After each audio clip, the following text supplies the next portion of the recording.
Welcome back to another episode of NFT Catcher Podcast. We'd like to remind everybody that nothing on the show is meant as financial advice, and to please do your own research. Thank you, and enjoy the show. Now the subject is NFTs. They're known as non-fungible tokens, or NFTs. NFTs are exploding in popularity. This is a technology that will forever change the way people interact. So it is happening whether you understand it and like it or not. This phenomenon is moving. The digital. You have now joined Jenny from the blockchain and Michael Keene on the NFT Catcher Podcast. What's up, everyone, and welcome back to another episode of the NFT Catcher Podcast with me, Jenny from the blockchain, and my co-host, Michael Keene. Today's interview, we have Bunchu joining us, co-founder of Forum 3 and the DGen Network, which, I'm sure you guys have all heard of. But yeah, Bunchu, welcome to the show.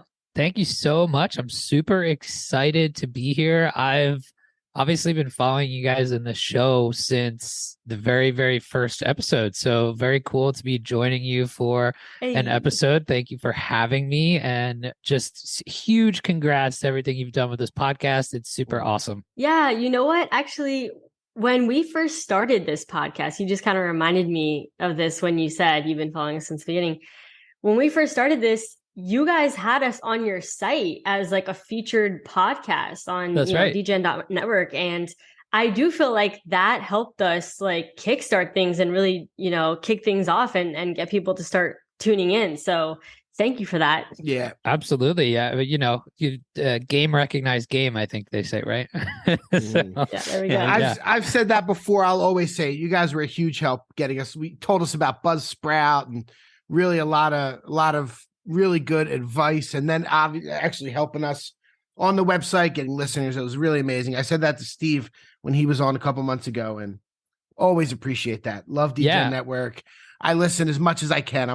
I was even listening to your brunch with Bunchu when you were doing that. So I was like, I'm in. I love you guys. That's awesome. Appreciate it. Yeah. So this is cool. Coming full circle now. 100%. Cool. So we got to get into how you got into the Web3 space and NFTs. Yeah, tell us your journey. Tell us the beginning.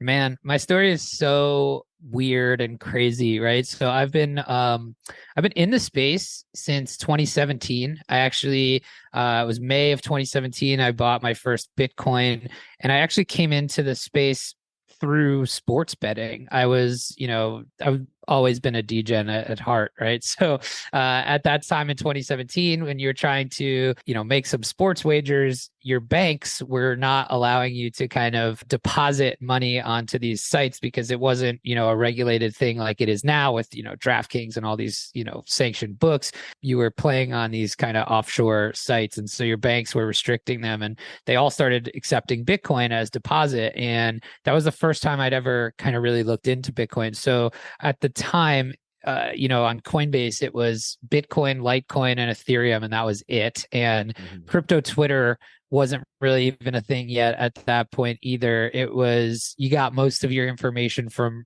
Reddit. And, that's when I first dove in the rabbit hole. And what I would do is I'd make my bets for the weekend, I'd pull the money out, and then I would just let it sit in Coinbase. And that was the time of number go up all the time. My first Bitcoin purchase was like $1,500 or something. And so I was just looking at these numbers and I was like, oh, I should probably learn about what this stuff is. And so that's when I went really deep down the rabbit hole and never came out. And in 2018, I started creating content and podcasts in the space. So my co-host and co-founder at DGen Network, Chamber, and I have been podcasting together since 2018. We started a crypto-focused podcast originally called Wrecked Podcast, which was a lot of fun. The origin there was, he tweeted that he was tired of hearing about all these people making money and he wanted to hear people's wrecked stories. So that's how that podcast came to be. So we used to interview people about, the most wrecked they'd ever been, and a really fun time. And eventually that led me to finding, NFTs in late 2018, 2019 was the first time. And it was like this very crazy, very Ponzi type of thing. It was called crypto all-stars, and it was actually somebody had like the ERC 721 standard had kind of really just come out and people were playing with it, and somebody created these like Twitter influencer trading cards, which, when I say that, you probably are like, oh, that happened today, because that's how crypto Twitter is and NFT Twitter is today too. And so, but it was like the first time, and it was such a Ponzi type of thing where, it was like you bought one and it immediately got relisted, and it was just this like crazy game of hot potato. So it was really dumb, but it was the first time I'd really ever kind of seen this unique digital ownership displayed, and it like immediately clicked with me because I'd come from a like physical collecting background, sports cards, memorabilia, things like that. And from there, I just continued making content throughout the years and really just stuck around learning. There was a big bear market similar to like what we're experiencing now in 2019. And when NFTs started really gaining steam in 2021, we pivoted Wrecked Podcast into the Mint Condition, which was, all focused on NFT content. And that's really when things started to get serious for me. The DGen Network started shortly after that, when we met Steve, who you guys have interviewed a couple, weeks back. And him, and Chamber originally started DGen Network. We picked up Captain Zwingli as our kind of fourth co-founder there. And during that time, if you remember, around kind of March through summer-ish of 2021, play to earn gaming was really, really hot, and specifically Axie Infinity. And I was obsessed at the time. And I was tweeting a ton about just what I was doing with Axie and play to earn, and just kind of like learning in public type of stuff. And Drew Austin, who you may know from in the space, he's co-founder of Knights of Degen, and he's a venture capitalist guy in the space as well. He hit me up on Twitter and he said, "Hey, I'm doing this retreat at my house in upstate New York." He's like, "Here's who's coming, and I'd love if you'd come and talk about play to earn gaming." And I'm like, me? And so, I looked at the guest list and I was like, man, I do not belong in the same room as these people. And so I was like, I have to go to this. I knew I had to go. And I said, "Sure, Drew, I'll be there. What weekend is it?" And he's like, no, it's Tuesday. I'm like, "Oh my God, don't you guys work?" And, he's like, this is work. This is what we do. I'm like, "All right, I'll be there." And at the time I was working as a sales manager for a medical company, and I was scheduled to be in Pittsburgh, Pennsylvania that day. And it was one of those things where you couldn't just call off. You either had to like be dead or not work there anymore. So I chose the latter, and I quit. I quit on the Friday prior and decided, that's it, I'm going to this thing. And so I went to his house, and at his house, I met Adam Brotman. And that night we hit it off, and we just talked for about probably 6 straight hours. And we immediately had this kind of shared similar thesis on NFTs and the technology and what it could be used for and all this stuff. And, the next week we were doing business together, and the next month Forum 3 was formed with myself, Adam, and another gentleman named Andy Sack, and the rest is kind of history. So I always joke that it's like the DGen hero arc, because it's kind of like I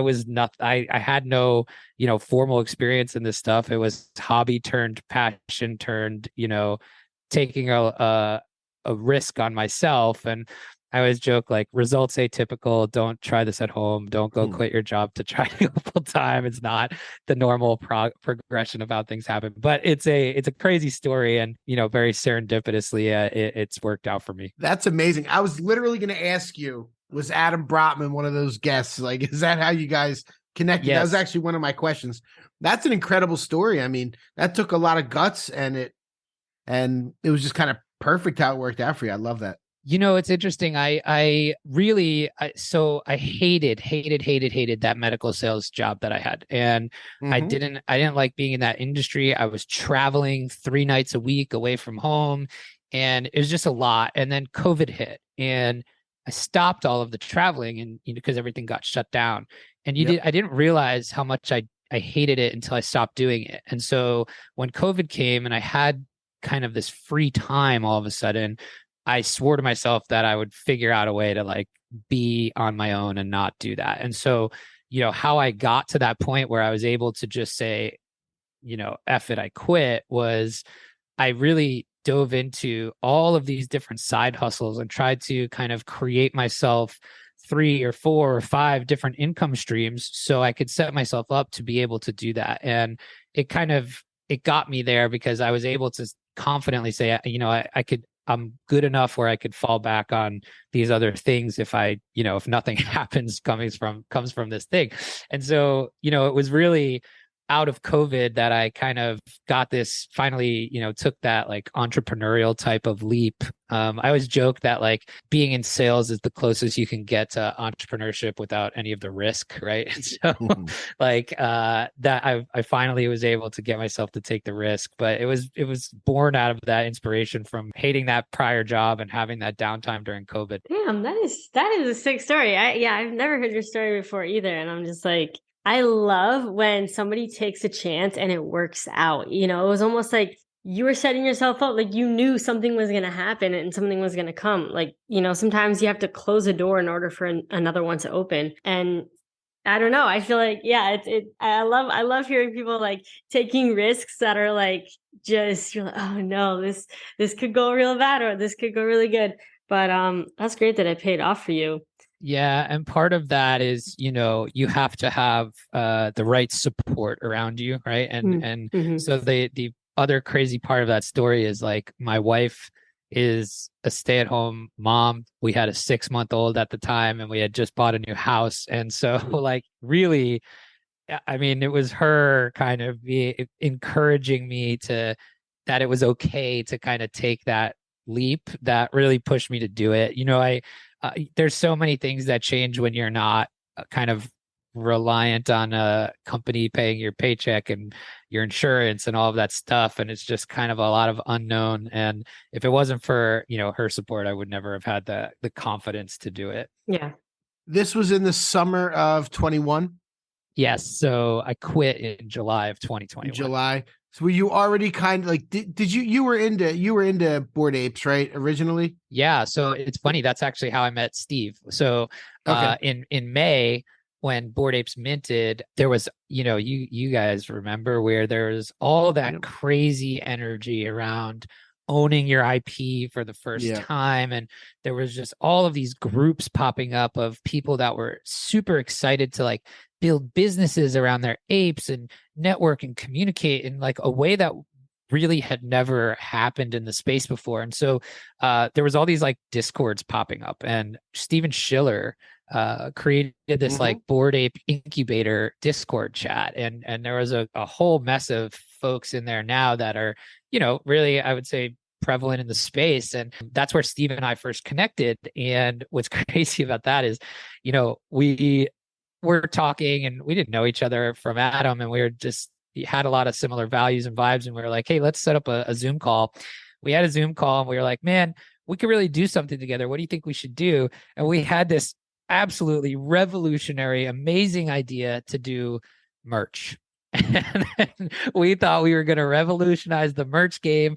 And it took us 2 calls to realize, hey, this is not our strength. So from that is kind of how DJ Network was born, because Steve was a listener of The Mint Condition. And he's like, hey, have you guys ever, like thought about doing something like outside of your show, maybe like network style, bigger? And so happened that, back in 2018, 2019, Chamber and I had kind of tried to do something similar with crypto content creators, and it was called Coin HQ. And it kind of started to get off the ground, and then that bear market hit and it just never did. And so Chamber and I had always had this passion to try to do this. And so out of that and the Bored Ape incubator, that's kind of how DJ Network was born as well. Love that. Yeah, that's dope. I saw your tweet the other day of you saying that you've been sober from alcohol for a year now. And I was like, it was a multiple tweet thread, and I was reading through it and I'm like, damn, this is super inspiring. And my sister is actually coming up on a year of like not drinking alcohol as well. And I've done that a few times, of going a couple years without drinking. But I just want to say like mad props to you for making that decision. And like anything that you do that like challenges yourself in a way that's like you're something that you're not used to is usually pans out to be very beneficial. So I just want to congratulate you on that. Harder than doing the year was putting that thread out because it was like, really? Why? Cause I don't know, man. It was so, I'd known that I was coming up on a year, and I always thought like, okay, when I hit a year, I'm going to put out this thread, blah, blah, blah. And then it actually comes down to writing it, and writing it like stressed me out, right? Like, I'm like, oh man, am I really going to share this story that no one's ever heard before? And I shared it in a way that I thought was like, really painted the picture of, I tried to make it as emotional as I felt going through it. Right. And so, putting something out there like that is very nerve-wracking. Yeah. You don't know how people are going to respond or whatever. And I'm glad I did, because it's funny. I was sitting there writing it that night, and because I had procrastinated it all day, and my wife came out, and I was sitting on the couch, and she's like, what's going on? You look stressed. And I really was. And so I'm glad I did, because quite honestly, like, more so not for me, but it definitely seems like there were a bunch of other people that, felt the same way that I was going through at that time. And I got a lot of really awesome messages and DMs about, that it resonated with people. And that's really the only the real reason I put it out, because I don't write a lot of threads. I kind of only share those kinds of things when I feel like I actually have something worth saying that might impact somebody. And I felt like that was important story to share. And I think that the most embarrassing part was yesterday, I think last night, my mom commented on it.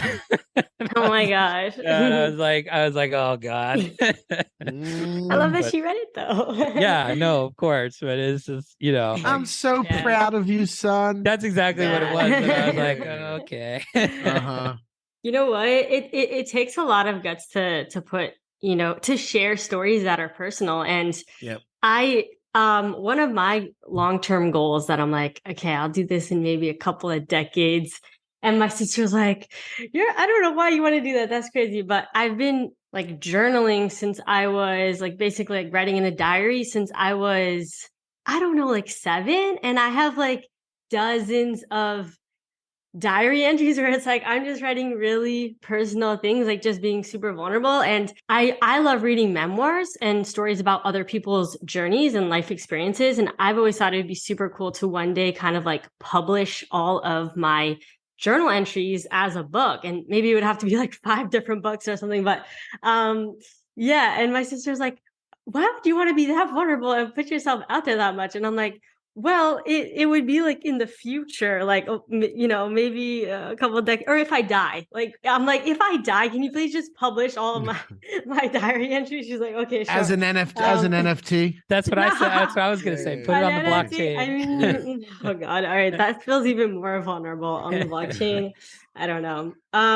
Just mint it as an ordinal, and you'll be set. Inscribe it. Inscribe it. It's funny that I always think about doing stuff like that for, I have 2 small kids. I have a 2-year-old and a 4-month-old. And I'm always thinking like, with all these new kind of AI tools and things like that are coming out, and you can almost immortalize yourself if you're. That's coming for sure. Yeah, right. And so like I always think about, hey, should I be training these things on my voice? Or, like as podcasters, right, you have hundreds and hundreds of your hours voice is out there. Content. You've said You've said everything. Yeah, exactly. And so I've actually thought about doing stuff like that with, AI, where you take all the podcasts and you train it on your voice, and you can almost kind of encapsulate yourself a little bit. And it's kind of creepy and Black Mirror-ish, but I think it would be fun to do. What would the benefit of doing that be for your children? Or like, I just don't get so that part. say you they die, could talk right? to you. Yeah, right. And say you they die. could honestly, it'll be a hologram in the room. Yeah. and it'll answer like, Dad, I need some advice, like life advice, and it'll answer how you would answer. Yeah, You so know it's like Bunchu It's GPT. It's like, Yeah. yeah. Wow. So no, but that's like literally coming. Like the yeah. AI stuff I think about a lot, and then I always think about like I kind of do the same journal exercise. However, I do it in like writing emails to my kids, right? So I have email addresses for them, and so I set a reminder and I write them an email. I've heard all the about time. that. Yeah, I've heard about and that. so I'm like, well, it'd be kind of cool if I like minted these or something like that, and put them in a wallet for them. I have their ENS addresses and everything, so like I could do something like that. Yeah, it all So planned out. that's what it made me think of when you're talking about that. So I think it's a cool idea. It's really cool. I've thought about that with photos, making Totally. wallets for them and putting photos of them as kids and stuff and big moments. People, I think people would like, even outside people would be interested in that as like an experiment of how to use the technology, right? Like it really is so cool to demonstrate a lot of this stuff, and that's all really kind of fascinating to me. And then in 200 years your relatives will be able to look back and see them. That's what I mean. It's like it's there, and like wait to, if you immortalize yourself with AI, like your great grandkids will be like, hey, what was it like back then? Yeah. And you're like, hold on, let me grab my iPhone, and they're like, what's an iPhone? Right. Yeah, they won't know. Okay, we gotta jump into Starbucks, which I was literally on the last episode trashing because I'm like anti-Star. I'm like, Starbucks is the worst drink, and then I had some people messaging me. They're like, I like Starbucks. Anyway, that's so funny. But so anyway, we gotta talk about, and Michael was like, oh, we gotta talk about Starbucks. Like, we've talked about, I've honestly brought up Starbucks Odyssey. I've been following it since literally the day it was announced. I remember, I forget who announced it first. And then I went and saw the names. I was like, oh, wow, like who's working on it? And really, really cool. I mean, Starbucks, like doing a loyalty program at a coffee place is a brilliant idea. But then Starbucks, it's not like it's Latte Larry's or something, it's like the biggest one there is. So how are you related to Starbucks? Like what is your part in it? That's a great question. So I'll start, I guess, back where we kind of started with Forum 3. So for those who may not know who Adam Brotman is, as we kind of name dropped him a couple times earlier, Adam has a incredible career in the consumer brand loyalty space. He was the former chief digital officer for Starbucks, so his team kind of pioneered the current loyalty program that you may know, and the mobile order and pay app, all of that stuff. And so he obviously has a lot. He worked for Howard Schultz, who's the founder of Starbucks, for 8-10 years, and so he had a great relationship with Howard. And when we started Forum 3, Howard was not actually the CEO of Starbucks at the time, and so he was just generally interested in what Adam and Forum 3 were doing in the Web3 space. And so Adam and Andy, had a couple sit downs with him and kind of explained Web3 and, proverbially red pilling him. And he just thought it was interesting. And so serendipitously, a couple months later, he goes back to be the CEO of Starbucks for an interim term and for the third time. And he kind of tapped Adam on the shoulder and said, hey,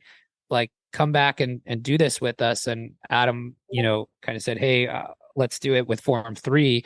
And so we were super, super uniquely positioned to work with Starbucks on this as far as, how we kind of got the account, right? And, Adam obviously has super intimate knowledge of how Starbucks operates, things like that. And so again, we were really the natural fit for something like this. And how it evolved is very interesting. So when we didn't go in pitching Starbucks Odyssey, right? Like that wasn't a thing. What we did was, we went there, we met with all of their teams, we met with marketing, we met with education, all their cross-functional teams, and really it was education sessions, and it was us explaining Web3 technology, NFTs, what they could do, how they could best utilize, and then kind of really asking what they afterwards, kind of what they thought and how they thought they could utilize it. And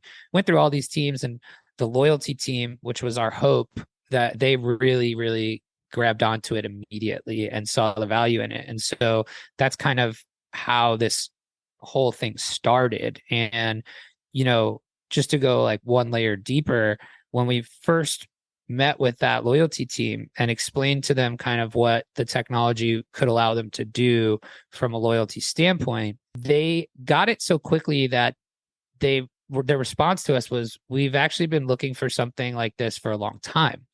And the reason being is, Starbucks loyalty program has 27 million monthly active users. It's a beast. And, the way their current loyalty program is structured is very transactional. It's very one way, single player, right? It's very, I'm giving you incremental spend and incremental visits, and what I'm getting in return is stars that equate to essentially a discounted product, right? So there's a direct cost associated with anytime you do anything inside that loyalty program. So, giving people bonus stars or things like that all have a very true actual cost. And they have all this research on what their loyalty customers want. And what they found was it was a lot of things that involved this idea of like unlocked experiences. And to do that in the construct of the current program was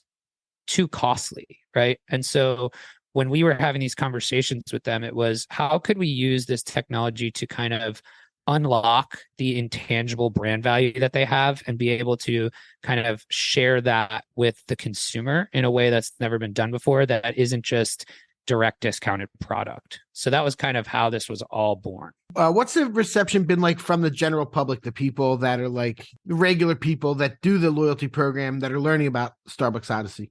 Yeah, that's a great question. I think right now, so the way we launched this thing was, in September, the full press release came out, and they talked about it at their investor day.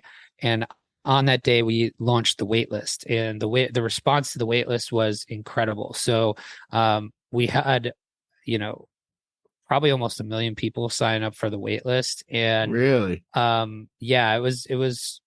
it blew away kind of what our initial expectations were. And so, as we roll this out, we're actually still working through that wait list, right? So that wait list is, a mixture of different types of folks. There's a lot of kind of Web3 native people on that wait list. And because, we launched that waitlist with no outside marketing, like no push marketing to the current loyalty program. And those waitlist signups all came from press naturally, right? So what you have there is a very interesting mix of different kinds of people. So it's not necessarily all Web3. It's not necessarily all, Starbucks legacy loyalty members that have no idea what Web3 is. So there's kind of a really interesting mix of people that are involved in the program right now. And as we kind of slow drip through that waitlist. So I think the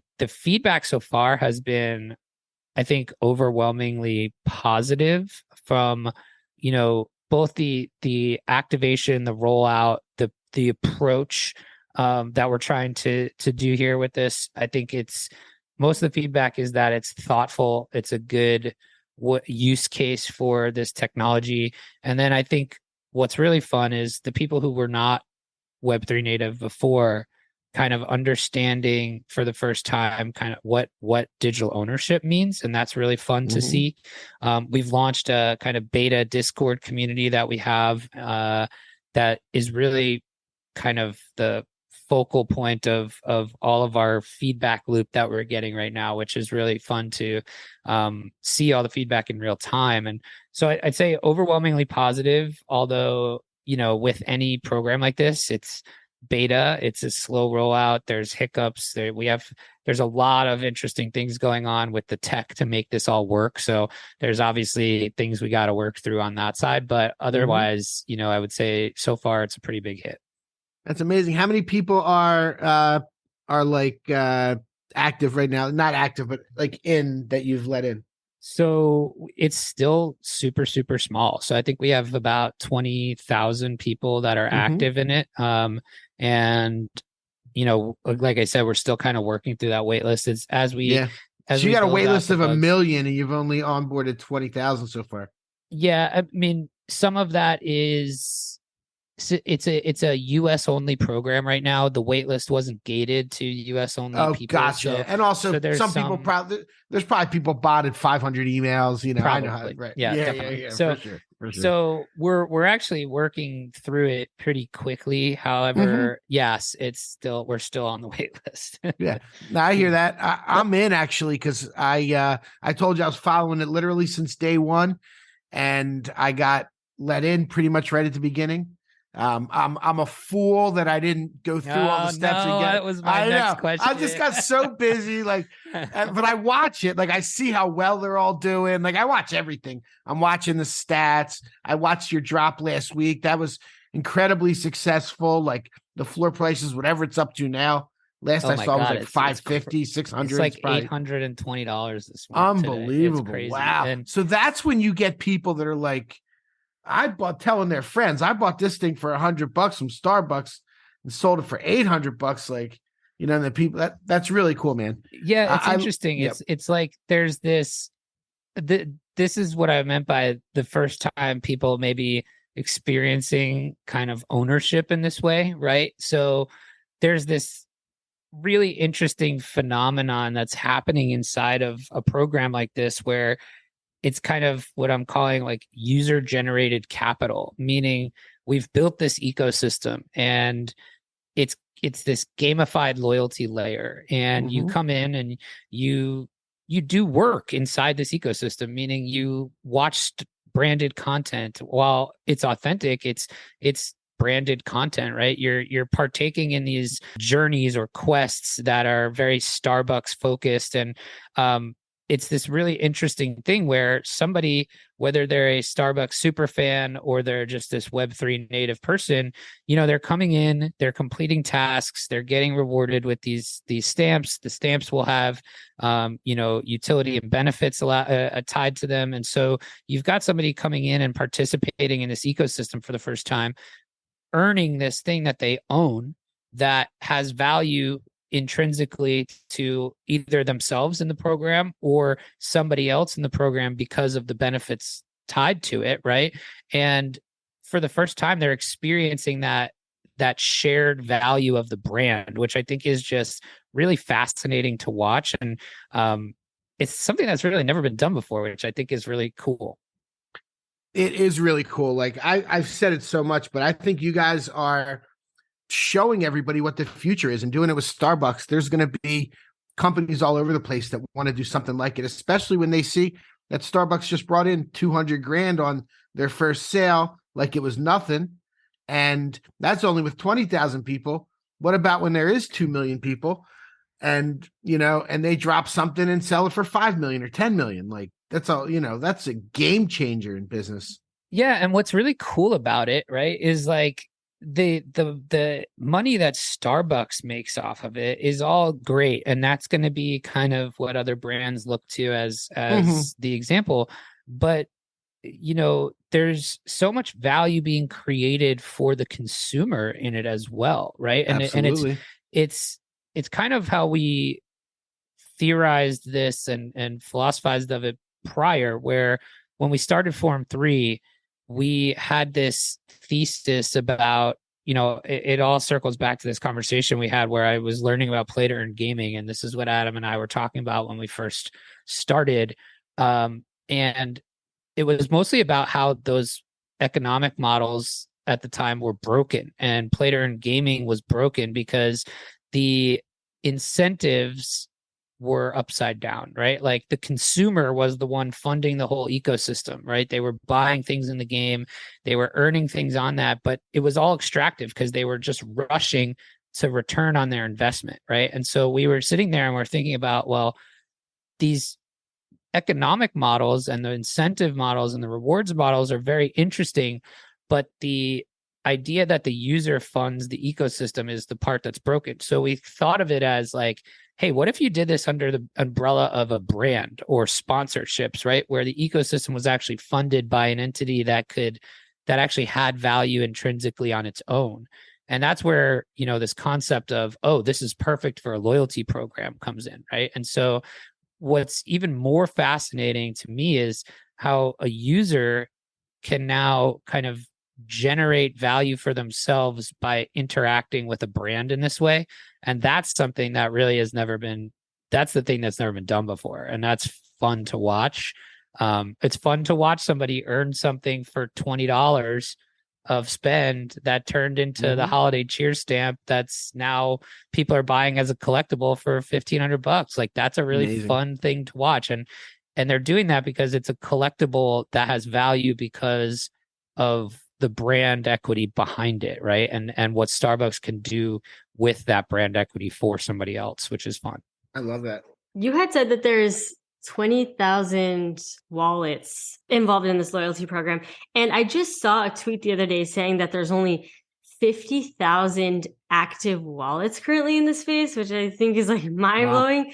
And I'm kind of curious because, you started DJ Network 2018. That was a freaking like bear market before things even popped off again. Like, obviously 2017 CryptoKitties and some other things popped off, but 2018, like, I'm sure it was pretty boring then. What's your take on, us being in a bear market now, and kind of like how long you think we'll be in this bear market, or, any thoughts on this NFT bear market that we're in? Yeah. So just to clarify, DJ Network started in 2021, but we were podcasting in 2018. And so that part is still applicable, right? So you had in 2018, the same thing happened, and it went from about 20. It's actually, I mean, I could tell you probably the date almost of the top of the last cycle, which was like the end of December of 2017. Bitcoin hit an all-time high of like 20K, and it was like down only until that like COVID crash. And that's when I bought December 2017.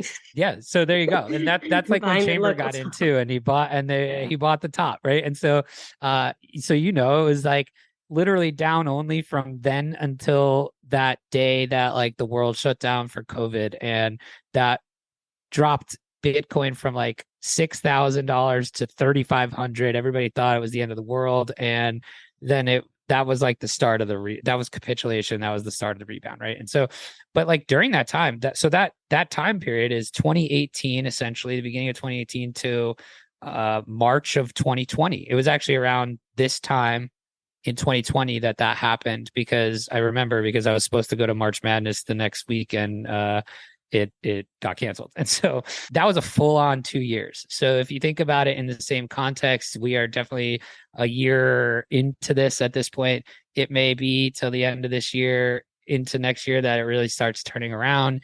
And I love that, because there's chaos when it's a bull market, right? Everything is noise, and it's not like, there's a reason that there's the cliche of like you build in a bear, and it's because there's nothing else to kind of distract you, right? When it's a bull market, you're less worried about shipping good product or creating something real and building, and you're more focused on, okay, now is the chance I can take to capitalize on all of this work. And so what I would say is, like, if you're around now is the time that you really need to pay attention, because what happened in the last bear market was, and you're seeing it here, is people get disinterested, or you see the people that were only here for the short-term money-making opportunity fall off, and people stop paying attention. And the people that are around and building this are the ones that get themselves in the position when it all comes back around, and it will all come back around. This stuff is all cyclical. I think, it's funny, in 2018, I thought, oh, I was wrong. Like, my friends were right. I was the crazy one. Like, this was a fad. This is a bubble, blah, blah, blah. And then as you stick around and you see all the work being done and the adoption, and things like Starbucks pop up, and, Amazon and Adidas getting in, and all of these things, and like real companies building now with this technology, I mean, I have very strong conviction that we are just in a cycle, right? Like this isn't just a fad. It's not going away. It's the future. So the more you stick around now, the more you pay attention now, the more you build something now, the more you make connections now, you're going to set yourself up for being able to capitalize when all eyes are on us in the next bull run. And it's what happened then, and it's what's going to happen again. Love that. Something's going to kick it off. I keep feeling like there's going to be some game that comes out that like blows it out of the water that people have to play. And it's like all the kids are playing it and talking about it. I wonder if is it Dookie Dash Part 2? Well, I'm hoping it's some kind of other side something for my own my own well-being. You know, I mean, That's what you I'm know, hoping. we're about to potentially see Amazon onboard 300 million wallets in a month and a half. So we'll see what happens that's there. a possibility. That's a possibility. Speaking of, well, I was actually going to ask about Apple. This is a really interesting question for me. Have you guys talked at all about the Starbucks Odyssey going to an app? And does the Apple 30% play into that? Have you guys talked about that at all? Yeah, that's a great question. I think so far we haven't explored, like, obviously I think the best experience is if this was a native mobile app in the future. It was very hard to build that way initially. Like, so, you know, one of our main goals while building this was that we couldn't interrupt the current loyalty program, right? So it wasn't something that was ever just going to be built into the Starbucks app from day one, like for a million reasons. There's a million reasons you couldn't do that. And so the next step is, okay, so how do you actually create a user experience that works in a way that is Web3 blockchain based, but also a kind of self-custody, non-crypto native friendly, right? Like that my mom or my grandmother can use, right? And so our first step was figuring that part out. And then it's like, okay, well, how do you, so right now it's a mobile responsive web app. And so the next step is, after we get all those kinks worked out, how does this look as a mobile app in the future? The Apple conversation is super interesting. We haven't really dove too deep into it from the 30% rule because we just literally haven't gotten that far yet down the road. But Starbucks has a very good relationship with Apple from that standpoint. So it'll be interesting to see if and when that time comes, how they handle that. And I honestly, I don't have enough insight on there to know one way or another, but it's a fascinating thing because you keep seeing Apple kind of tighten the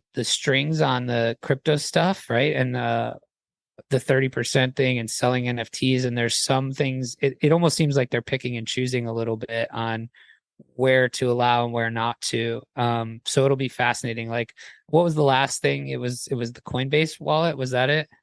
That they they had a problem with that one, right? Yeah, where they where they really clamped down on the fees and everything like that. And they were saying that every transaction was 30%able at that point. And so like they shut down the app for a while or whatever. It was crazy. So, I mean, I don't know. At some point, you would think Apple gets themselves into the game in one way or another, right? And of course they will. It'll be fascinating to see how that plays into the whole thing.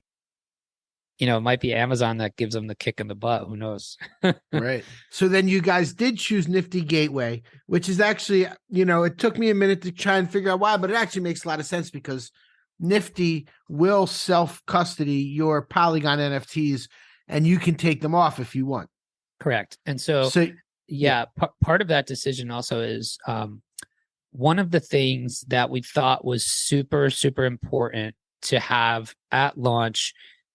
Remember, we're talking about potentially, not now, we've got 20,000, but like in the future, you could have millions of people potentially using this a day, right? And so part of that experience of onboarding somebody into an experience that is user-friendly enough that they don't need to know how to use crypto, they don't need to know that it's blockchain-based, that means that we need to provide them all of the tools, meaning that they don't need the wallet, but they also have a place to transact. So we didn't feel like it was right to just kind of onboard people in this kind of web 2.5 way and send them all to OpenSea, right? Because you still have to learn how to use all of those tools that you may not be comfortable with and things like that. And so part of the reason, on top of the, kind of custody, self-custody hybrid, was the fact that Nifty Gateway could white label their marketplace for us. And so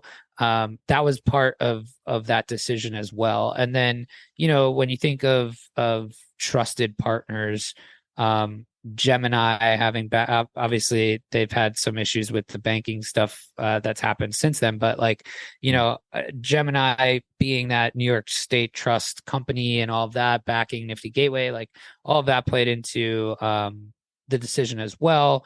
But mostly it was, that custody aspect and the marketplace aspect, because we felt that the marketplace was so super important to giving the full experience. That actually fits really well because, like you said, you can't just send an OpenSea. You can't have people getting scammed. That'll shut down the whole thing. You know what I mean? Like, so totally. It actually works really well. And, of course, there's going to be growing pains with that, right? Like we're taking, what's crazy is like we're taking this, I jokingly call it a mullet platform. You got web 2 in the front, web 3 in the back, right? And it's like, so you're taking this hybrid thing that you're creating this really mullet platform. I like that. I like that. You got this. I think I'm going to patent that because I said you need to do. Well, now you need to do it before the episode goes live. Well, it's funny. I said it. I said it on my panel at CES when I talked, and like 10 people came out. They really like that. Yeah, 10 people came up to me and like said that they loved it, and then I actually said it on another podcast I was on, and the dude loved it so much that he launched a mullet punks derivative the next day. And I was like, wow. I was like, that's great. So there's this crazy thing going on where you've got kind of this web 2 front end talking to this web 3 back end all at the same time. And it's all connected at the same time to your Starbucks rewards account that needs to interact in real time with your transaction, right? So there's a lot going on there. And, what's cool is that the program, when you log into Odyssey, you're using the same login as your normal Starbucks app, right? Your normal Starbucks rewards thing, which means that anything you do in store, any transactions you do can talk directly to Odyssey, which is really fun. So you can do a lot of these really cool kind of, digital / physical type of quests or journeys, right? So a lot of really cool things going on there. But my point is a lot of growing pains too, because it's a lot of intricate talking points from each of these points. You know what I mean? Yeah, I know exactly what you mean for sure. You mentioned growing pains a couple times. What's been the biggest challenge? I think part of it is that, right? You've got 3 different systems all talking to each other that aren't necessarily naturally supposed to talk to each other. Mm-hmm. So, when we had that drop last week, it was overloaded. And, while we thought we had enough infrastructure, the demand far outweighed what we were ready for. And it's not that it couldn't handle it. It was because of the how the whole system talks to each other, and it needs to work like this. And so I would say just things like that are the biggest kind of beta pains, and like things you remember from being in the Top Shot beta, like all those things happen with every beta. You know what I mean? Like all of those same things. Yeah. Oh man, there were a lot. Isn't Top Shot still in beta? Top Shot is still in beta. Yes. Top Shot is forever in beta. They will never be leaving beta. That's like the ongoing thing that everyone says. Yeah. We do have to wrap this up because I do have to wake up super, super early. I'm driving to Nashville tomorrow. So we got to try to keep it at an hour, but hey, if you find my teeth in the street of Nashville, you're with from the tweet thread. Oh no! Oh my god! I'm gonna sell it. It's gonna be worth a lot of money. It's a collectible. Yeah, exactly. All right, I got a couple quick rapid fires. Is your banner Sarah Script on Twitter? Yeah, it is. That's what's up. We love Sarah. I love Sarah. I saw it earlier today. I bought her open edition piece to support Sarah, and she made a bunch of us like the 1 of 1 banners, which was really Oh, cool. wow. So Badass. rocking that, yeah. I love that. Sarah's amazing. We had her on also. Yeah, she's awesome. What's next for Forum 3? Are you guys kind of sticking with Starbucks? Are you guys trying to move on to like do other companies as well? That's a great question. So obviously off of Starbucks, we've gotten a ton of inbound from the consulting standpoint. And so we've got a couple, I would say, large clients that are as recognizable as Starbucks. And good for you guys. You guys are going to smash this, dude. That's awesome. But I'm sorry, I don't mean to cut you off. But. No, I appreciate it. And so that's really exciting. However, I think long term, we don't see ourselves as a consulting agency. I think so. We have kind of the consulting side, and then we also have aspirations of building our own kind of product / platform. Because I think, the special sauce of Odyssey right now is this concept of these user journeys. And so we want to take that concept that we're kind of coining experiential loyalty and box and package that for anybody to be able to use, whether that's other brands, small, medium, large, or content creators to create programs like this, things like that. And I think we're taking a really unique approach to it. If you've seen, kind of the whole complete package of Odyssey, where it's this really interesting platform mixed with community, mixed with storytelling, and that's kind of what we're going to be looking to build in a product as well. So I think you'll see a little more consulting from us. I think you'll see kind of some education and things like that coming from us, and then we have aspirations of building that platform as well. That's incredible. You guys have your own tech team? Yeah, we do now. We didn't at the time. And we do now. So we actually raised some money on right when Starbucks Odyssey was releasing, and we've hired a head of product from Microsoft. Her name is Mav. She's a rock star. We have a engineer or two now, which is fun. So we're actually able to kind of build some stuff, and we're excited to do that. Dude, that's incredible, man. DJ Network, Forum 3, like Forum 3 is, I could, as soon as I heard about it and saw that it was Starbucks and saw the names, I was just like, that was one that I just knew that it was a bullseye. And your story's awesome. What you're doing is awesome. You're at the head of something really cool. There's you're lucky, but you took the chance to do something. There's luck. There's whatever it is. Luck's the intersection of being prepared and taking a chance. I don't even know what it is. Preparation is opportunity. Preparation and opportunity. That's what it is. Whatever it is, you did it. And it's really awesome to see. My only last and final question before we'll let Jenny get ready for her long drive tomorrow. I like to let people shout out any artists or other projects that you think deserve kind of a shining light. I put people on the spot with that one. Some people kind of know who they want to say, and some people hesitate a little bit. But if you have I'm going off the board here. I'm going relatively unknown artists. So I've been personally getting into AI art myself, and so same. I've been like crushing Midjourney. I've been getting so into it. And I want to shout out the person that inspired me to get into it. And you guys might know her. It's Vicky. Yep, it's Vicky. Yep. And Vicky is phenomenal. God, yes. Everyone should check out I Vicky. right-click saved one of her AI thing. I made it my screensaver. I was like, that's amazing. Way too cool. And it's Vicky J on Twitter at Vicky J ETH. Yes. And she's phenomenal. And obviously, she's an awesome AI artist, and she, more importantly, is the one that inspired me to get into it. And she's been doing a lot of really great stuff in the space with, she does a daily AI Twitter space now at 11 o'clock in the morning, East Coast time. And, she's just been an inspiration to me. And I just want to support her wherever. So if you haven't seen Vicky or if you haven't interacted with her, she's amazing. So check her out. Love that. That's a good one.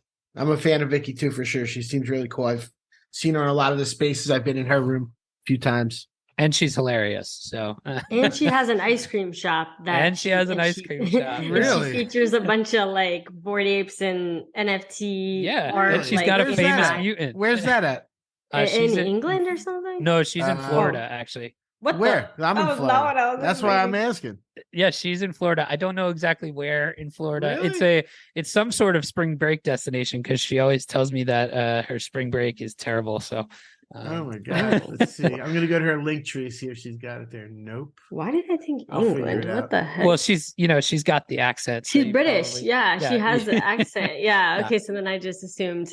Okay, well, there we go. Bunchu, thank you so much for joining us, coming on. I feel like this flew by, honestly. It really did. I couldn't believe it's been an hour already. So thank you guys so much. I'd love to come back anytime. This was so much fun. We will do Yes. it again, man. Awesome. Thank All you, right, everybody. Yes, with that said, thank you for everybody who tuned into this episode. Hopefully you enjoyed it, and we will catch you in the next one. Peace.